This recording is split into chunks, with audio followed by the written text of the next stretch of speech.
فبأي آلاء ربكما تكذبان. Alhamdulillahirrahmanirrahim, sahabat pecinta ilmu tajwid yang dirahmati Allah Subhanahu wa taala.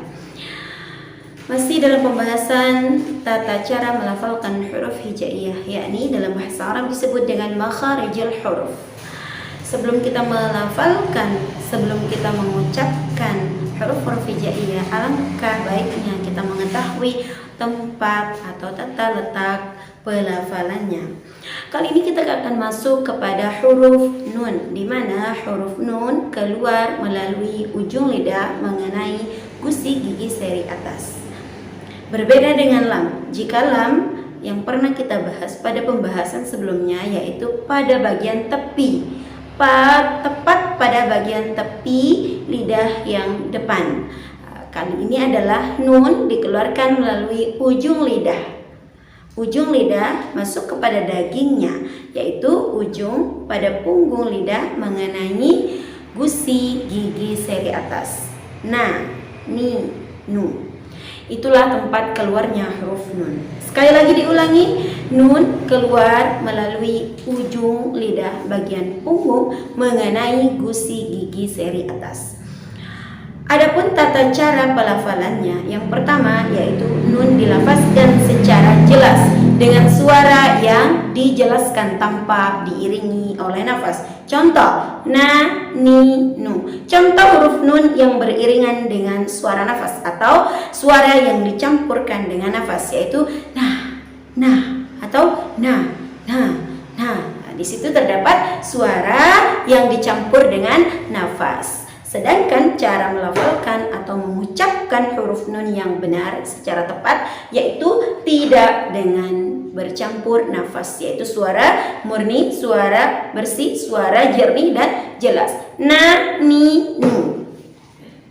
Berikutnya yakni nun dilafalkan dengan suara yang sedikit ditahan dan suara yang sedikit dialirkan. Maksudnya adalah suara tidak mengalir secara sempurna dan suara tidak mengalir secara sempurna dan suara tidak ditahan secara sempurna. Contoh, an tidak dibaca dengan an ataupun an. Tidak, akan tetapi di situ terdapat pertengahan, suara yang berada pada pertengahan. Dalam ilmu tajwid disebut dengan sifat tawassut atau bainiyah, yaitu berada pada pertengahan. Suara yang dialirkan tidak secara sempurna dan suara yang ditahan tidak dengan secara sempurna, berada pada pertengahan, sedikit mengalir dan sedikit tertahan. Na, ni, nu, ban, bin, bun atau banna, binna, bunna. Tidak dengan mengalir secara sempurna, banna, atau tidak dengan tertahan secara sempurna, ba.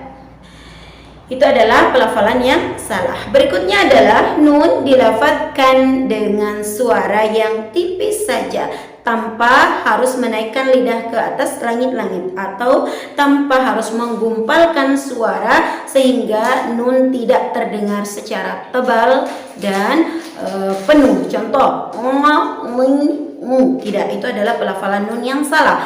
Yang benar adalah dengan suara yang tipis dan ringan saja. Na, ni, nu, banna, binna, bunna dan seterusnya. Nani, nuan, nunan, nani, nanna secara tipis saja dan biasa saja. Nah, itulah sahabat cara melafalkan huruf nun secara baik dan benar, baik dari posisi atau tata letak mengeluarkan suara ketika nun dilafazkan ataupun cara-cara melafalkannya, baik suara yang dialirkan tidak secara sempurna dengan suara yang ditahan tidak dengan cara sempurna pula, yang disebut dalam ilmu tajwid dengan sifat tawassut atau dengan sifat bainiyah. Itulah sahabat tata cara melafalkan huruf nun. Baik, mari kita berlatih melafalkan huruf nun yang terdapat harakat fathah, kasrah maupun dhammah, terlebih pada kondisi sukun dan tasydid. Kita coba sahabat. Na, ni, nu, an, in, un. Ban, bin, bun. Banna, binna, bunna. Na, ni, nu, an, nunan. Nani, nanna, minal munni. Naninan, nanina. Nanan, nani, nanna, minal munni. Maninan, nanina. Nanan, nanina. Ani, ani, nihi, anun. Wa minal munni munanan, nanina.